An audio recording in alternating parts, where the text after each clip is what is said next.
IPL 2026 season వివాదంతో మొదలైంది. Sunrisers Hyderabad hitter Heinrich Klaasen catch ఇప్పుడు చర్చకు దారితీస్తోంది. బౌండరీ లైన్ వద్ద ఫిల్ సాల్ట్ పట్టిన ఆ క్యాచ్ నాట్అవుట్ అంటూ నెటిజన్లు తీవ్ర విమర్శలు చేస్తున్నారు. స్టేడియం చుట్టూ 50 కెమెరాలున్నప్పటికీ థర్డ్ ఎంపైర్ రోప్ కెమెరాను ఎందుకు చూపించలేదంటూ ప్రశ్నిస్తున్నారు. సన్ రైజర్స్ హైదరాబాద్ మంచి రైజింగ్ లో ఉన్నప్పుడు అంపైర్ తీసుకున్న నిర్ణయం ఆ జట్టు కొంప ముంచింది. 29 పరుగులకే 3 వికెట్లు కోల్పోయి పీకల్లోతు కష్టాల్లో ఉన్న జట్టును captain Ishan Kishan, Heinrich Klaasen కలిసి ముందుకు తీసుకెళ్లారు. ఒక్కసారి ఇన్నింగ్స్ నిలబడ్డంతో సిక్సర్ల మోత మోగించారు.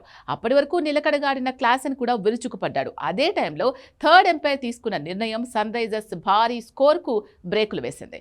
ఇన్నింగ్స్ 14వ ఓవర్లో రొమారియో షెఫర్డ్ వేసిన మొదటి బంతిని క్లాసెన్ భారీ షాట్ ఆడాడు. అయితే సరిగ్గా బౌండరీ దగ్గర ఫిల్ సాల్ట్ ఫ్లిప్ అవుతూ క్యాచ్ అందుకున్నాడు. రోప్ కి దగ్గరగా క్యాచ్ పట్టడంతో ఫీల్డ్ అంపైర్ దాన్ని థర్డ్ ఎంపైర్ కి రిఫర్ చేశాడు. థర్డ్ ఎంపైర్ పరిశీలిస్తున్నప్పుడు ఒక యాంగిల్లో సాల్ట్ షూ బౌండరీ కుషన్ ను టచ్ అయినట్టు కనిపించింది. దాంతో అందరూ నాట్అవుట్ అనుకున్నారు. కానీ మళ్ళీ 2-3 సార్లు చూసిన థర్డ్ ఎంపైర్ కుషన్ కదిలిన యాంగిల్ వదిలేసి ఫ్లిప్ అయిన యాంగిల్లోనే చూడడం మొదలుపెట్టాడు. దాంతో రోప్ కి సాల్ట్ టచ్ అవ్వలేదంటూ చెప్పేసి అవుట్ గా ప్రకటించాడు. థర్డ్ ఎంపైర్ నిర్ణయంతో కామెంటేటర్లతో పాటు క్లాసెన్ కూడా షాక్ అయ్యారు.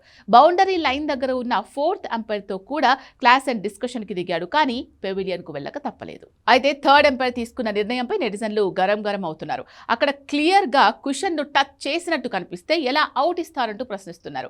50 కెమెరాలు ఉన్న బౌండరీ రోప్ యాంగిల్ చూడకుండా మిగిలిన యాంగిల్స్ చూస్తారేంటి అంటూ కామెంట్స్ చేశారు.